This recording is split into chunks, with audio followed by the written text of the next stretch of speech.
نحمده ونستعينه ونصلي على رسوله الكريم اما بعد فاعوذ بالله من الشيطان الرجيم بسم الله الرحمن الرحيم لقد كان لكم في رسول الله أسوة حسنة وقال الله تعالى يا أيها الذين آمنوا ادخلوا في السلم كافة ولا تتبعوا خطوات الشيطان إنه لكم عدو مبين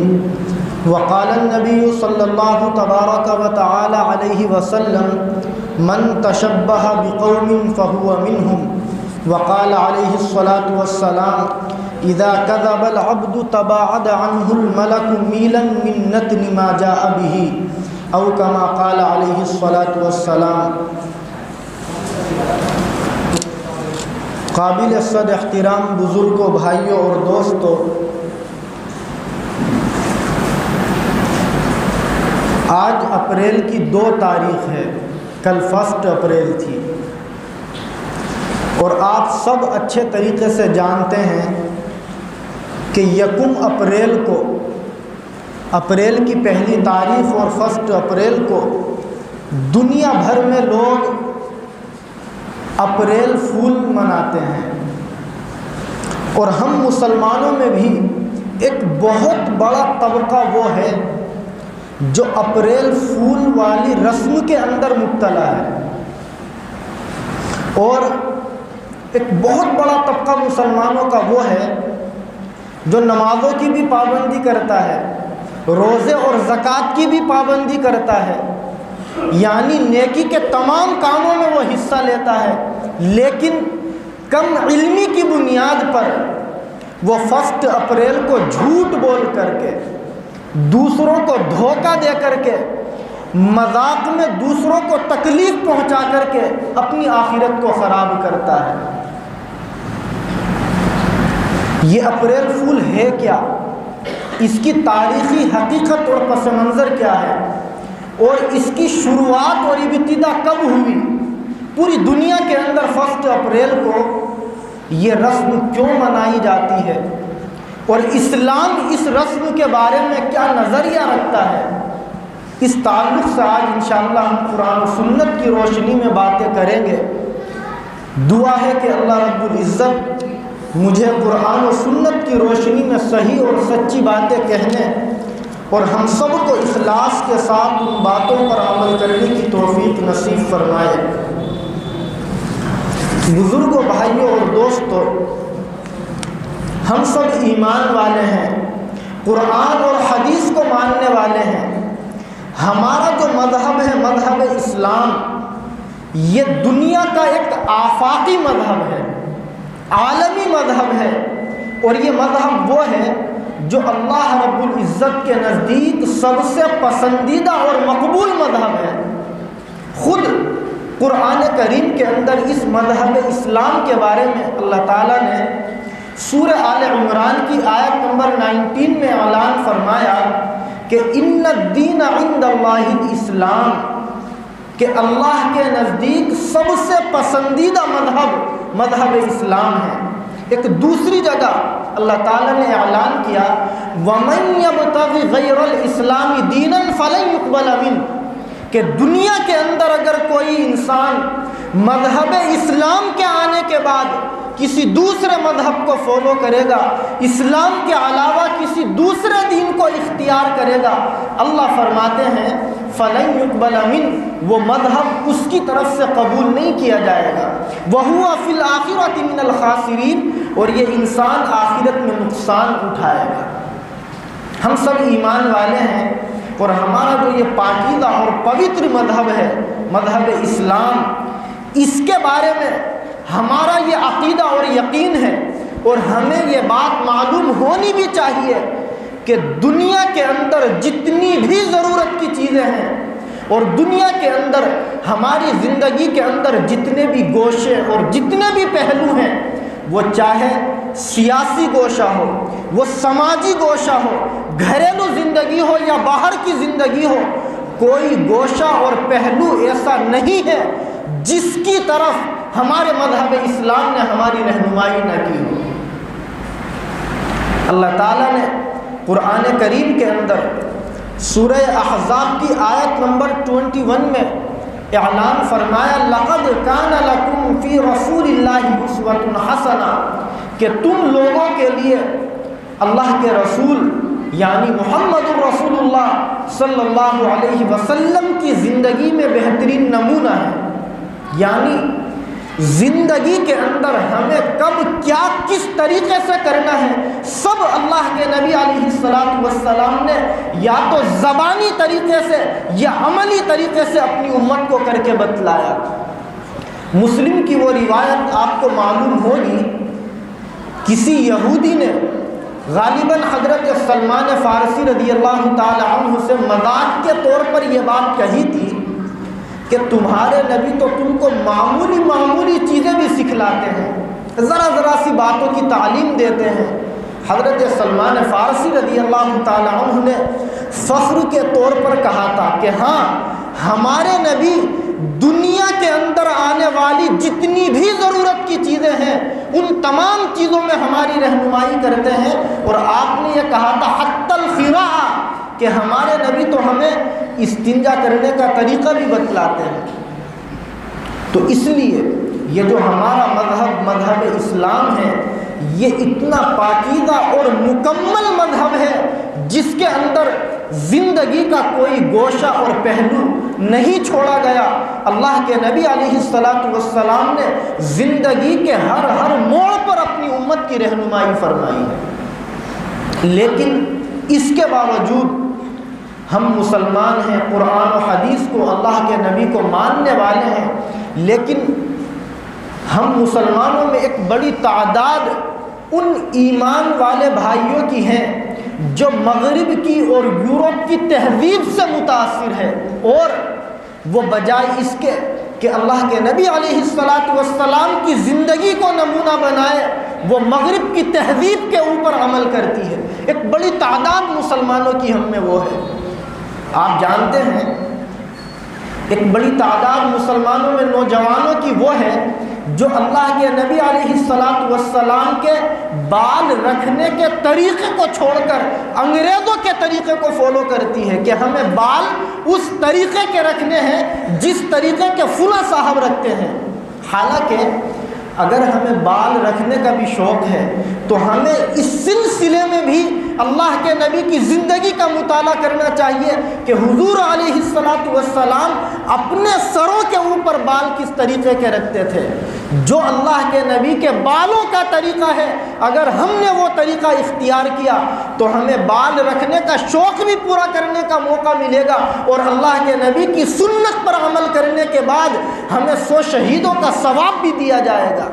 ہمیں اگر کھانا کھانا ہے تو بجائے اس کے کہ ہم یورپ کی اور مغرب کی تہذیب کے اوپر عمل کریں، ہم اللہ کے نبی علیہ السلام کی سنت کو فالو کریں کہ اللہ کے نبی جب کھانا کھاتے تھے تو آپ کس طریقے سے دسترخوان بچھاتے تھے، کس طریقے سے ہاتھوں کو دھوتے تھے، اور کس طریقے سے اللہ کے نبی کھانے کو چبا چبا کر کے کھاتے تھے۔ یہ تمام باتیں وہ ہیں جو اللہ کے نبی علیہ السلام نے پریکٹیکل عملی طور پر اس امت کو بتلائی ہیں۔ لیکن افسوس کی بات یہ ہے کہ ہم نے قرآن نے تو کہا تھا کہ تمہارے لیے اللہ کے رسول کی زندگی میں نمونہ ہے، اسے چھوڑ کر ہم نے انگریزوں کی اور مغربی تہذیب کو اپنا گویا کہہ لیجئے کہ آئیڈیل بنایا۔ یہی چیز ہم مسلمانوں کے لیے تباہی اور بربادی کی چیز ہے۔ میں ابھی پڑھ رہا تھا کسی انگریز رائٹر نے لکھا ہے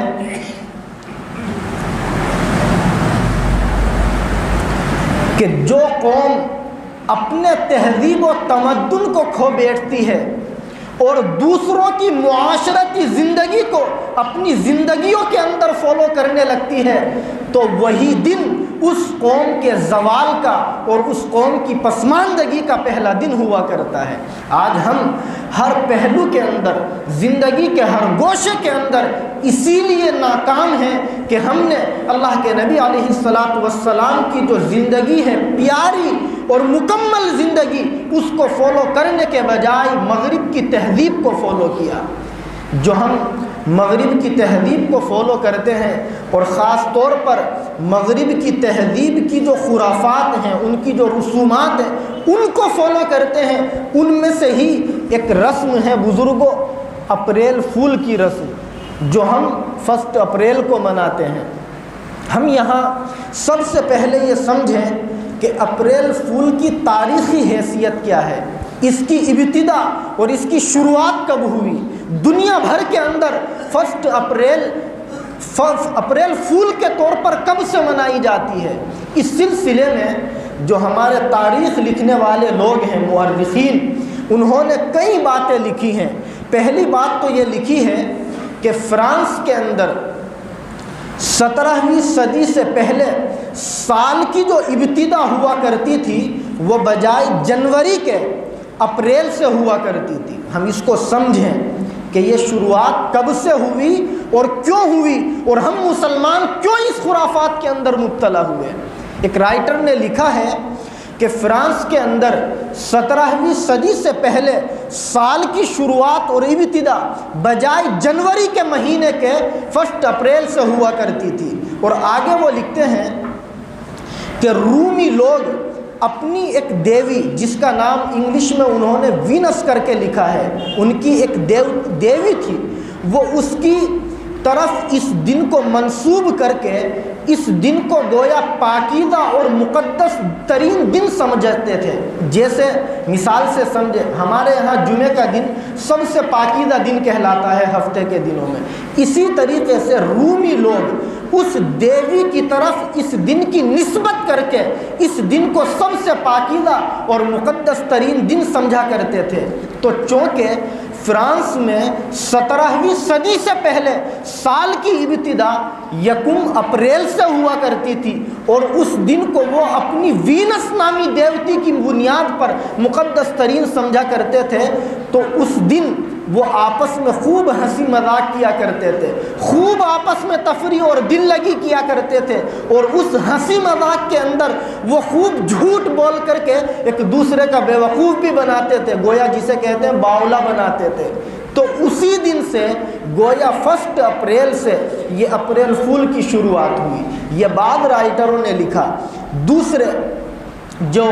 انسائکلوپیڈیا آف برناٹیکا ہے، اس نے یہ لکھا ہے کہ اس رسم کی ایک وجہ یہ ہے کہ 21 مارچ سے، آپ اس کو سمجھیں، 21 مارچ سے پوری دنیا کے اندر موسم میں عام طور پر تبدیلیاں شروع ہو جاتی ہیں۔ آپ جانتے ہیں کہ جو سردی کا موسم ہے ہمارے یہاں خاص طور سے وہ بدلنا شروع ہو جاتا ہے، تو وہ لکھتے ہیں کہ ان تبدیلیوں کو بعض لوگوں نے یہ سمجھا کہ نعوذ باللہ قدرت یعنی اللہ تعالیٰ اس طریقے سے اپنے بندوں کے ساتھ مذاق کرتے ہیں،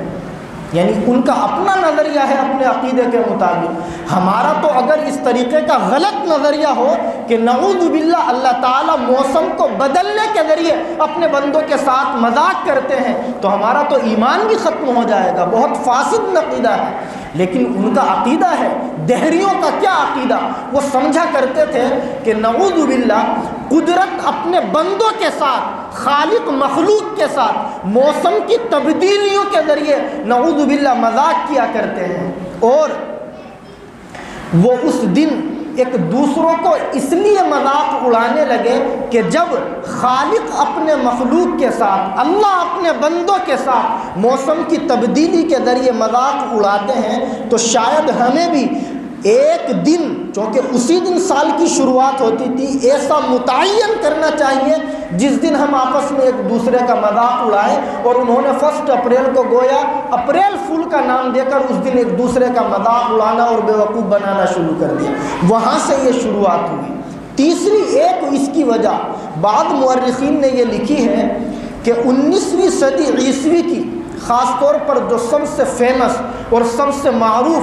انسائکلوپیڈیا ہے، لاروس اس کا نام انگلش میں ہے، اس نے لکھا ہے اور اس نے یہ دعویٰ کیا ہے کہ میری تحقیق دنیا کی سب سے زیادہ اچھی تحقیق ہے، اور لگتا بھی ہے کہ ایسا ہے غالباً۔ اس نے یہ لکھا ہے، خلاصہ اس کا یہ ہے، لمبی ڈیٹیل میں نہیں جانا چاہتا، کہ جب یہودیوں نے حضرت عیسیٰ علیہ السلام کو گرفتار کیا، یہ بات بیچ میں روک کر کے میں اپنی بات ایک یہ ذکر کروں، آپ لوگ جانتے ہیں کہ حضرت عیسیٰ علیہ السلام نام کے اس دنیا کے اندر ایک پیغمبر گزرے ہیں، جن کے بارے میں ہم ایمان والوں کا عقیدہ یہ ہے وما قتلوہ وما صلبوہ ولکن شبہ لہم، کہ یہودیوں نے ان کو قتل نہیں کیا، ان کو گرفتار نہیں کیا، مارا نہیں، بل رفعہ اللہ، اللہ تعالیٰ قرآن میں فرماتے ہیں کہ حضرت عیسیٰ علیہ السلام کو اللہ تعالیٰ نے زندہ اور زندگی کی حالت میں آسمان کی بلندیوں پر اٹھا لیا، اور آپ قیامت کے قریب دوبارہ ایک امتی بن کر کے دنیا میں تشریف لائیں گے۔ یہ ہمارا عقیدہ ہے حضرت عیسیٰ علیہ السلام کے بارے میں، جن کو کرسچن اپنا پیغمبر تسلیم کرتے ہیں، اور یہ ہم سمجھے صاف طور پر یہ عقیدہ قرآن کی آیت کے مطابق ہے۔ اگر حضرت عیسیٰ کے بارے میں نعوذ باللہ کسی کا عقیدہ وہ ہوا جو یہودیوں کا ہے، ان کا عقیدہ یہ ہے کہ ہم نے ان کو قتل کر دیا تھا، تو یہ عقیدہ اختیار کرتے ہی آدمی ایمان سے خارج ہو جائے گا، کیونکہ قرآن یہ کہتا ہے کہ انہوں نے ان کو قتل نہیں کیا، بلکہ اللہ تعالیٰ نے ان کو زندہ ہونے کی حالت میں آسمانوں پر اٹھایا اور وہ قیامت کے قریب تشریف لائیں گے۔ اب آپ سنیے گا، تیسری وجہ جو انسائکلوپیڈیا میں لکھی ہے وہ یہ ہے کہ یہودیوں نے جب حضرت عیسیٰ علیہ السلام کو گرفتار کر لیا اور رومیوں کی عدالت میں ان کو پیش کیا گیا، تو رومیوں اور یہودیوں کی طرف سے حضرت عیسیٰ علیہ السلام کا بہت زیادہ مذاق بنایا گیا، نعوذ باللہ۔ سب سے پہلے یہودی سرداروں نے اور ان کی فقیہوں کی عدالت میں ان کو پیش کیا گیا۔ پھر انسائکلوپیڈیا میں لکھا ہے، ایک انگلش کا نام ہے انگریزی، پیلاطس کر کے، پتہ نہیں کس زبان کا لفظ ہے، یا عبرانی یا سریانی، ان کی عدالت میں فیصلے کے لیے ان کو پیش کیا گیا۔ پھر پیلاطس نے ان کو ہیرودوس کی عدالت میں، یہ عجیب سے نام ہے، لینے میں بھی عجیب سے لگتے ہیں، واپس ان کو ہیرودوس کی عدالت میں پیش کیا، اور وہاں سے دوبارہ ان کو پیلاطس کی عدالت میں منتقل کیا، یعنی پہلے وہاں لے کے گئے اور پھر وہاں سے پہلی عدالت میں جہاں سے وہاں ان کو شفٹ کیا تھا وہیں واپس لے آئے۔ مفتی تقی عثمانی صاحب آپ جانتے ہیں، بہت بڑے رائٹر ہیں، ابھی زندہ ہیں، پاکستانی اسلامک اسکالر ہیں، انہوں نے یہ واقعہ انجیل لوقا کے حوالے سے لکھا ہے۔ انجیل عیسائیوں کی مذہبی کتاب ہے، اگرچہ اس میں انہوں نے تبدیلی کر دی، اس کے پیج نمبر 227 پر انہوں نے یہ بات لکھی ہے، اور اس کے بعد میں انہوں نے جو خلاصہ کیا ہے وہ بڑا شاندار، آپ اس کو سنیے۔ وہ لکھتے ہیں کہ ہیرودوس نے اپنے سپاہیوں سمیت حضرت عیسیٰ علیہ السلام کو نعوذ باللہ ذلیل کرنے کی کوشش کی۔ یہ کون لکھتے ہیں؟ جو عیسائی رائٹر ہیں، انجیل کے اندر تبدیلی کرنے والے۔ اور آگے تقی صاحب نے خلاصے کے طور پر یہ بات لکھی ہے کہ جب حضرت عیسیٰ علیہ السلام کو ایک عدالت سے دوسری عدالت میں بھیجا گیا تو ان یہودیوں کا مقصد صرف یہ تھا کہ ہم نعوذ باللہ حضرت عیسیٰ علیہ السلام کا مذاق اڑائیں گے، اور مذاق اڑا کر کے نعوذ باللہ حضرت عیسیٰ علیہ السلام کو تکلیف دیں گے۔ آگے تقی صاحب نے اپریل فول کی وجہ لکھی ہے کہ یہ سارا واقعہ 1 اپریل کو پیش آیا تھا، جس دن ان لوگوں نے حضرت عیسیٰ علیہ السلام جیسے مقدس پیغمبر اور رسول کا مذاق اڑایا تھا، تو ان لوگوں نے گویا اپریل فول کو 1 اپریل سے منانا شروع کر دیا، چونکہ ان کے عقیدے کے مطابق تو حضرت عیسیٰ کو تکلیف دینا ثواب کا کام تھا، ایسا وہ سمجھتے تھے۔ تو جب انہوں نے حضرت عیسیٰ کو ایک عدالت سے دوسری عدالت میں پیش کیا اور مقصد ان کا مذاق اڑانا تھا، تکلیف دینا تھا، تو اس لیے اسی دن سے گویا 1 اپریل سے یعنی 17ویں صدی کی آس پاس سے یہ اپریل فول کی ابتدا ہوئی، اور لوگوں نے 1 اپریل کے دن ایک دوسرے سے جھوٹ بول کر، ایک دوسرے کا مذاق میں بے وقوف بنا کر کے اپنے آپ کو عقل مند سمجھنا شروع کر دیا۔ اور افسوس یہ ہے بزرگوں کہ ہم میں مسلمانوں میں ایک بڑی تعداد ایمان والوں کی وہ ہے جو اپریل فول والی رسم میں مبتلا ہے۔ یعنی ہم جانتے ہیں کہ ہم مسلمان ہیں، ایمان والے ہیں، اپریل فول میں جھوٹ بولا جاتا ہے، اپریل فول میں دھوکہ دیا جاتا ہے، اور اپریل فول میں نعوذ باللہ دوسروں کا مذاق اڑا کر کے تکلیف دی جاتی ہے، اور جھوٹ بولنا، دوسروں کو دھوکہ دینا اور دوسروں کو مذاق میں بھی تکلیف پہنچانا اسلام میں بالکل جائز نہیں ہے، حرام ہے، گناہ کی بات ہے۔ پھر بھی ہم ایک دوسرے کی گویا کہہ لیجئے خیر خواہی کے طور پر ایک دوسرے کو گویا کہہ لیجئے سپورٹ کرنے کے لیے اس رسم کے اندر مبتلا ہو جاتے ہیں۔ اس لیے میرے بھائیوں، دوستوں اور بزرگوں، ہم مسلمان آج یہ عہد کریں کہ ہم انشاءاللہ پوری زندگی میں جتنی بھی ہماری اگلی زندگی ہے اپریل فول والی رسم کو نہیں منائیں گے۔ کیوں؟ اس لیے کہ اپریل فول اسلام میں چند وجوہات کی بنیاد پر حرام ہے۔ اور کیوں ہے آپ سب اس بات کو ابھی ایکسیپٹ کریں گے۔ سب سے پہلی وجہ اس لیے اپریل فول کو حرام کیا گیا کہ اس کے اندر ہم سب سے پہلے جھوٹ بولتے ہیں۔ آپ بتائیے بولتے ہیں یا نہیں بولتے ہیں؟ آ کر کے کسی سے بھی کہہ دیا کہ تمہیں پتہ نہیں تمہارے فلاں رشتہ دار کا انتقال ہو گیا۔ ایسے بھی واقعات میں نے خود پڑھے ہیں کل کہ ایک مرتبہ ایسا ہوا کہ ایک صاحب نے دوسرے سے آ کر کے یہ کہا کہ تمہیں پتہ نہیں تمہارے والد صاحب کا انتقال ہو گیا، اور مقصد اس کا مذاق میں جھوٹ بول کر کے گویا اپریل فول منانا تھا۔ وہ انسان اپنے باپ کی موت کی خبر کو برداشت نہیں کر سکا اور فوراً اس کو اٹیک پڑا اور وہ دنیا سے رخصت ہو گیا۔ تو ہم نے تو اپریل فول منایا، مذاق میں جھوٹ بولا، لیکن سامنے والے کی تو زندگی ہم نے برباد کر دی۔ اگرچہ اس کی موت کا وقت متعین تھا لیکن ذریعہ اور سبب تو ہم بنے نا۔ اس لیے ان تمام وجوہات کی بنیاد پر اسلام یہ کہتا ہے کہ یہ اپریل فول اسلام میں کوئی حیثیت نہیں رکھتا، اسلام میں اس کا کوئی مقام اور مرتبہ نہیں ہے، اس کی کوئی حیثیت نہیں اور کوئی اس کی جگہ نہیں۔ کیوں؟ سب سے پہلے ہم اس میں جھوٹ بولتے ہیں۔ اور بزرگوں، قرآن کریم کے اندر اللہ تعالیٰ سورہ آل عمران کی آیت نمبر 61 میں اعلان فرماتے ہیں فَنَجْعَلْ لَعْنَةَ اللَّهِ عَلَى الْكَاذِبِينَ، کہ جو لوگ جھوٹ بولتے ہیں ان کے اوپر اللہ تعالیٰ کی لعنت برستی ہے۔ میں بات کر رہا ہوں، آپ سن رہے ہیں، آسان ہے کہنا سننا، ذرا غور کریں کہ جھوٹ بولنے والوں پر اللہ تعالیٰ کی لعنت برستی ہے۔ اور لعنت کا مطلب پتہ ہے کیا ہے؟ ڈکشنری والوں نے لکھا ہے کہ اللعنت معناها البعد عن رحمت اللہ، لعنت کا مطلب ہوتا ہے اللہ تعالیٰ کی رحمت سے دور ہو جانا۔ گویا جو لوگ جھوٹ بولتے ہیں اور جھوٹ بول کر کے اپنی زندگی کو گزارتے ہیں وہ لوگ اللہ تعالیٰ کی رحمت سے دور ہو جاتے ہیں۔ اس کے علاوہ اللہ کے نبی صلی اللہ تعالی علیہ وسلم نے جھوٹ بولنے والوں کی بڑی وعید حدیثوں میں بیان فرمائی۔ میں ان میں سے چند کو ذکر کروں۔ اللہ کے نبی علیہ السلام ارشاد فرماتے ہیں، ترمذی میں جلد 2 صفحہ 19 پر یہ روایت لکھی ہوئی ہے کہ اذا كذب العبد تباعد عنه الملك میلا من نتن ما جاء به، کہ جب کوئی انسان جھوٹ بولتا ہے، اپنی زبان سے غلط گفتگو نکالتا ہے تو فرشتے اس کے جھوٹ کی بدبو کی وجہ سے 1 میل دور چلے جاتے ہیں۔ 1 میل کا مطلب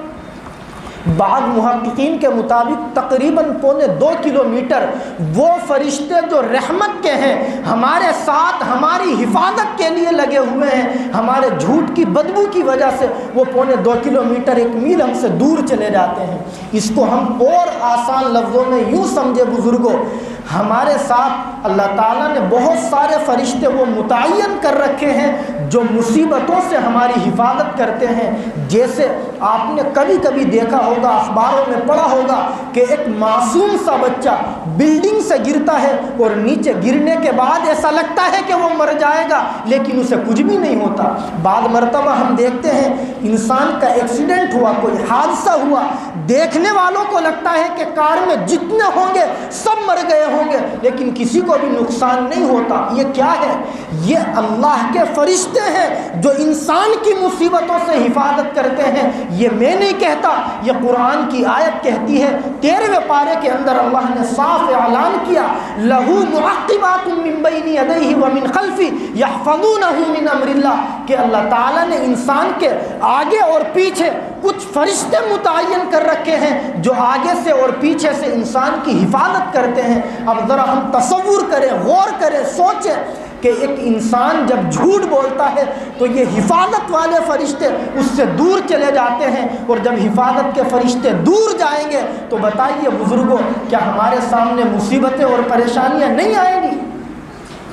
اس لیے وہ اپریل کی پہلی تاریخ کو ہو یا عام دنوں کی کوئی تاریخ ہو، ہمیں جھوٹ نہیں بولنا چاہیے۔ اور بخاری شریف کی وہ روایت آپ سب کو یاد ہوگی جس میں اللہ کے نبی علیہ السلام نے بڑے صاف لفظوں میں اعلان فرمایا، اربع من کن فیہ کان منافقا خالصا، کہ جس انسان کے اندر 4 عادتیں ہوتی ہیں وہ پکا منافق ہوتا ہے۔ اور آپ نے فرمایا کہ جس کے اندر ان 4 عادتوں میں سے کوئی ایک بھی ہوگی، وہ جب تک اس عادت کو نہ چھوڑ دے اس کا نام منافقوں میں لکھا رہے گا۔ اور ان 4 عادتوں میں اللہ کے نبی نے ایک عادت یہ بھی بیان فرمائی، اذا حدث کذب، کہ جب انسان گفتگو کرے تو وہ جھوٹ بولے۔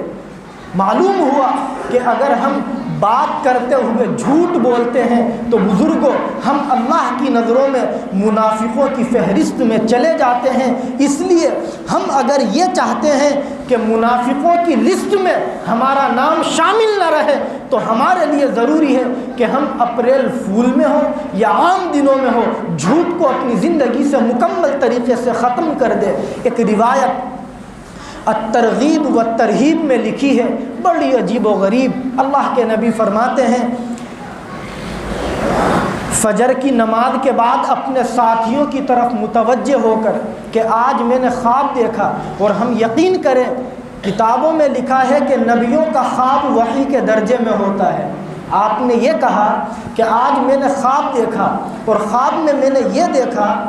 کہ ایک انسان کھڑا ہے اور ایک انسان بیٹھا ہے۔ جو کھڑا ہے اس کے ہاتھ میں ایک بہت لمبا چوڑا، گویا یوں سمجھ لیجئے چاقو ہے۔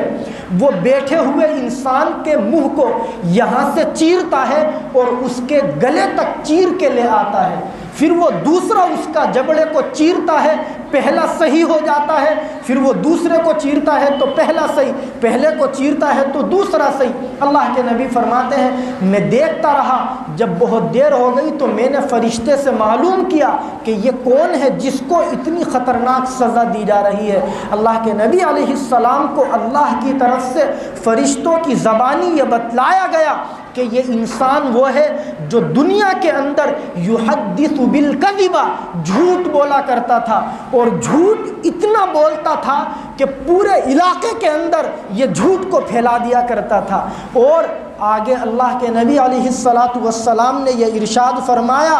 کہ قیامت کے دن تک اس انسان کو یہی سزا دی جاتی رہے گی۔ کیا ہم برداشت کر سکتے ہیں اس چیز کو بزرگوں؟ جب برداشت نہیں کر سکتے تو پھر ہمیں جھوٹ بولنے کی عادت بھی اپنی زندگی سے ختم کر دینی چاہیے۔ اپریل فول کی گناہ ہونے کی بات میں بیان کر رہا تھا۔ ایک تو اس لیے یہ حرام ہے کہ اس دن ہم جھوٹ بولتے ہیں اور شریعت میں جھوٹ بولنا حرام ہے۔ دوسرے، اپریل فول اس وجہ سے حرام ہے کہ بزرگوں ہم لوگ مذاق کرتے ہیں اپریل فول میں۔ یہی تو ہوتا ہے کہ مذاق میں کسی سے کچھ کہہ دیا، ہم یہ سمجھ رہے تھے کہ ہم نے مذاق میں کہا، لیکن شاید ہمیں یہ پتہ نہیں بزرگوں کہ اسلام مذہب میں مذاق کے طور پر کسی کا بیوقوف بنانا بالکل جائز نہیں ہے، حرام ہے، گناہ کی بات ہے۔ اور اس کی دلیل وہ روایت ہے جو حضرت عامر ابن ربیعہ رضی اللہ تعالی عنہ سے مروی ہے۔ حضرت عامر ابن ربیعہ رضی اللہ تعالی عنہ فرماتے ہیں کہ ایک شخص نے مذاق کے طور پر اللہ کے نبی کے زمانے میں کسی کا جوتا اٹھا لیا۔ ہمارے یہاں تو یہ مذاق عام ہے، کسی کا موبائل کہیں رہ جائے ہم اس کا موبائل اٹھا کے سوئچ آف کر دیتے ہیں اور اس انسان کو کئی دن تک ہم بیوقوف بناتے ہیں اور پھر اس سے کہتے ہیں بتا پارٹی کب دے گا، ہے نا؟ یہی تو کہتے ہیں کہ میرے پاس نہیں ہے، مجھے پتا ہے کہ اس کے پاس ہے، میں دلوا دوں گا، لیکن مجھے پارٹی بتا کب دے گا۔ اب بیچارے سے اس سے ہم پہلے خرچی کروائیں گے، تب جا کر کے اس کا موبائل دیں گے۔ اور یہ مذاق تو مسجدوں کے اندر عام ہے کہ ہم نے کسی اللہ کے بزرگ کے جوتوں کے اندر پانی بھر دیا۔ میں نے خود دیکھی ہے یہ مذاق اپنے یہاں مسجدوں کے اندر، تراویح کے اندر خاص طور سے یہ خرافات گاؤں دیہات میں بہت عام ہے کہ کوئی بڑے میاں ہیں اللہ والے، اور بڑھاپے کے اندر لوگ تھوڑا سا زیادہ بولنے لگتے ہیں، بیچارے مجبور ہو جاتے ہیں۔ اب ایسے بوڑھوں کو، ایسے ہمارے بزرگوں کو کچھ لوگ نوجوانی میں پریشان کرتے ہیں، جوتوں میں پانی بھر دیا۔ یہ ہوتا ہے۔ ایک مسجد کا مجھے واقعہ کسی نے بتلایا کہ ایک صاحب تراویح کی نماز میں سلام پھیرنے کے بعد بار بار پانی مانگتے تھے، تو ایک لڑکے نے یہ کیا کہ ایک بوتل کے اندر، وہ بوتل ایسی تھی کہ اس کے اوپر کچھ چپکا ہوا تھا تاکہ دکھائی نہ دے باہر سے کہ اندر پانی ہے یا کوئی اور لیکوڈ ہے، اس کے اندر بہت ساری مرچ ڈالی، اور جب انہوں نے سلام پھیر کے پانی مانگا انہیں پانی دے دیا۔ اب پانی پیتے ہی ان کی حالت بگڑ گئی۔ یہ مذاق میں، یہ میں سچا واقعہ بتلا رہا ہوں۔ مسجد کے اندر ہم کیا کرتے ہیں، کسی کے بارے میں جب ہمیں پتہ چل جاتا ہے یہ فلاں صاحب کے جوتے ہیں اور وہ مسجد میں بہت پریشان کرتے ہیں، بس جوتے اٹھائے، دونوں نہیں، ایک جوتا، ایک وہاں ڈال دیا دوسرا باہر کو پھینک دیا، اب وہ بیچارہ نماز پڑھ کے جوتے تلاش کر رہا۔ یہ سب ہم کرتے ہیں یا نہیں مذاق میں؟ اللہ کے نبی نے مذاق میں ایسا کرنے سے منع کیا۔ کیوں؟ میں روایت کوٹ کر کے بیان کر رہا ہوں۔ الترغیب میں جلد 3 صفحہ 384 پر یہ روایت ہے۔ حضرت عامر ابن ربیعہ فرماتے ہیں کہ اللہ کے نبی کے زمانے میں کسی نے کسی کا جوتا مذاق میں اٹھایا۔ اللہ کے نبی علیہ السلام کو جب معلوم ہوا کہ اس نے اس کا مذاق میں جوتا اٹھا کے اسے پریشان کیا، آپ نے قیامت تک آنے والے ایمان والوں کو کیا میسج دیا؟ آپ نے فرمایا لا تروعوا، کہ تم لوگ مذاق میں دوسروں کو ڈرایا مت کرو، اور آپ نے یہ فرمایا تھا فإن روعة المسلم ظلم عظیم، ایک مسلمان کو، ایمان والے کو ڈرا دینا چاہے مذاق میں ہی کیوں نہ ہو بہت بڑا ظلم ہے۔ آپ نے اس کو بہت بڑے ظلم کا نام دیا اگر ہم کسی کو مذاق میں بھی کوئی تکلیف پہنچاتے ہیں۔ اس کے علاوہ تیسری وجہ جو اپریل فول کے حرام ہونے کی وجوہات اور بھی ہے، وقت کم ہو گیا، میں یہ بات کہہ کے بات مکمل کروں۔ وہ محدثین نے، فقہا نے یہ لکھی ہے کہ ہم جب اپریل فول مناتے ہیں تو گویا ہم یہودیوں کی اور غیروں کی مشابہت اختیار کرتے ہیں، اور اللہ کے نبی علیہ السلام کی مشکات شریف میں جلد 2 صفحہ 352 پر ایک روایت لکھی ہے۔ آپ نے ارشاد فرمایا من تشبہ بقوم فہو منہم، کہ جو انسان کسی دوسری قوم کی مشابہت اختیار کرتا ہے تو وہ انہی میں سے ہو جاتا ہے۔ اگر ہم یہودیوں کی مشابہت اختیار کریں گے ہمارا حشر یہودیوں کے ساتھ ہوگا، اگر ہم کرسچنوں کی مشابہت اختیار کریں گے ہمارا حشر انہی کے ساتھ ہوگا۔ اس لیے ہم غیروں کی مشابہت اختیار کرنے سے جہاں تک ہو سکے بچنے کی مکمل کوشش کریں۔ ایک واقعہ ذکر کر کے بات مکمل کروں۔ ہمارے یہاں چونکہ ملک جمہوری ہے، ہمارے آس پڑوس میں کچھ ہندو بھائی بھی رہتے ہیں، کچھ کرسچن بھائی بھی رہتے ہیں، کچھ یہودی بھائی بھی، ہر مذہب اور ہر کاسٹ کے ماننے والے ہمارے محلے میں، ہماری گلی میں موجود رہتے ہیں۔ اب ہم جو یہ نعرہ دیتے ہیں کہ آپس میں بھائی چارگی والی زندگی گزارو، کچھ ایمان والے خاص طور پر سوشل ورکر اس سماجی زندگی میں بھائی بھائی بن کے زندگی گزارنے میں اتنا آگے بڑھ جاتے ہیں کہ وہ غیروں کی کس رسم میں ہمیں کس حد تک شرکت کرنی ہے اس کو بھی بھول جاتے ہیں۔ اور ابھی ہولی کا تیوہار گزرا ہے، آپ سب جانتے ہیں ایک بڑی تعداد ایمان والوں کی وہ ہیں جو غیر مسلموں کو یہ بتانے کے لیے کہ ہم اور تم آپس میں بھائی بھائی ہیں، ہولی کے تیوہار میں ہم شرکت کرنے لگتے ہیں، اور باضابطہ ایسے ہولی کھیلتے ہیں ہم کہ اگر اس وقت میں ہمیں کوئی اننون بندہ دیکھ لے تو شاید وہ بھی ہمارے بارے میں یہ سمجھ لے کہ یہ بھی ہمارے غیر ایمان والے بھائی ہیں۔ کیوں؟ چہرے پر داڑھی نہیں، سر پر ٹوپی نہیں، بدن پر ہمارے اسلامی لباس نہیں، اور ہولی کے رنگ میں ہم اس درجے رنگ جاتے ہیں کہ دیکھنے والا یہ تصور نہیں کر سکتا کہ ہم غیر مسلم ہیں یا مسلمان ہیں۔ ہم یاد رکھیں حضرت تھانوی کا وہ واقعہ جو حضرت کے مواعظ میں لکھا ہے۔ حضرت تھانوی رحمۃ اللہ علیہ نے اپنے مواعظ میں کسی پیر کا واقعہ لکھا ہے کہ ہولی کا موقع تھا، ایک پیر صاحب اپنے مریدین کے ساتھ کہیں سے گزر رہے تھے۔ ایک پیر صاحب نے جب یہ منظر دیکھا کہ کچھ لوگ وہاں کھڑے ہوئے ہولی کھیل رہے ہیں، ایک دوسرے کے اوپر رنگ ڈال رہے ہیں، تو وہاں پر ایک گدھا کھڑا تھا، گدھا جو جانور ہوتا ہے، اس گدھے کے اوپر کوئی رنگ وغیرہ نہیں پڑا تھا۔ ان پیر صاحب نے پان کھا رکھا تھا۔ پیر صاحب نے اپنی زبان سے یہ الفاظ استعمال کیے